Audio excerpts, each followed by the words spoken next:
রাজ্য রাজনীতিতে কংগ্রেসের প্রধান চরিত্র। অধীর রঞ্জন চৌধুরী প্রদেশ কংগ্রেস সভাপতি। সংগঠনের দায়িত্বের পাশাপাশি সামনে ভোটে জেতার চ্যালেঞ্জ। লোকসভা নির্বাচনে বহরমপুর আসনে এবারও কংগ্রেসের প্রার্থী তিনি। গত 24 এপ্রিল মনোনয়ন জমা দিয়েছেন অধীর। মনোনয়নের সঙ্গে নির্বাচন কমিশনের কাছে হলফনামা আকারে দিয়েছেন নিজের সম্পত্তির হিসেব। হলফনামা অনুযায়ী 23 থেকে 24 আর্থিক বছরে অধীর চৌধুরী আয় করেছেন 9,57,200 টাকা। স্ত্রীর আয় 11,56,110 টাকা। মনোনয়ন পেশের সময় কংগ্রেস প্রার্থীর হাতে নগদ ছিল 2,11,000 টাকা। স্ত্রীর হাতে নগদ ছিল 5,49,000 টাকা। ব্যাংকে প্রার্থীর নামে জমা আছে 11,19,575 টাকা। স্ত্রীর নামে আছে 6,29,399 টাকা।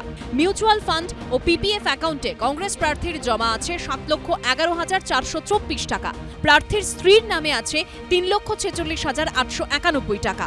অধীর এবং তার স্ত্রীর নামে আছে একটি করে গাড়ি, যার বর্তমান মূল্য 10,15,275 টাকা। কংগ্রেস প্রার্থীর আছে 200 গ্রাম সোনা, স্ত্রীর 585 গ্রাম। মোট দাম 56,44,150 টাকা।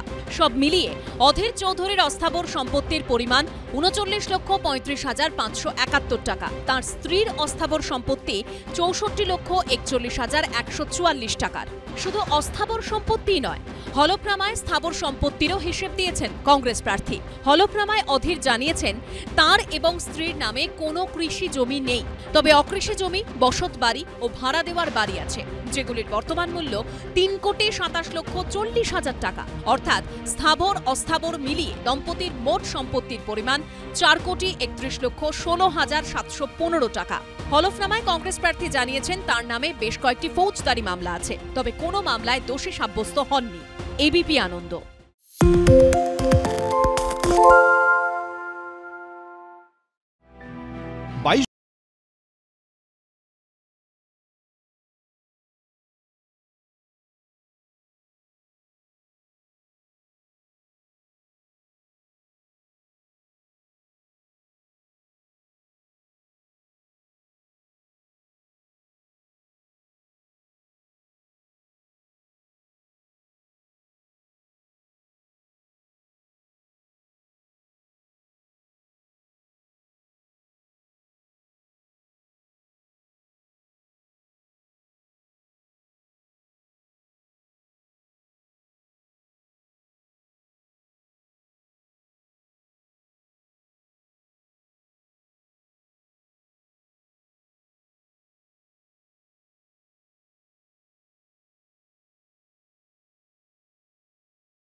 you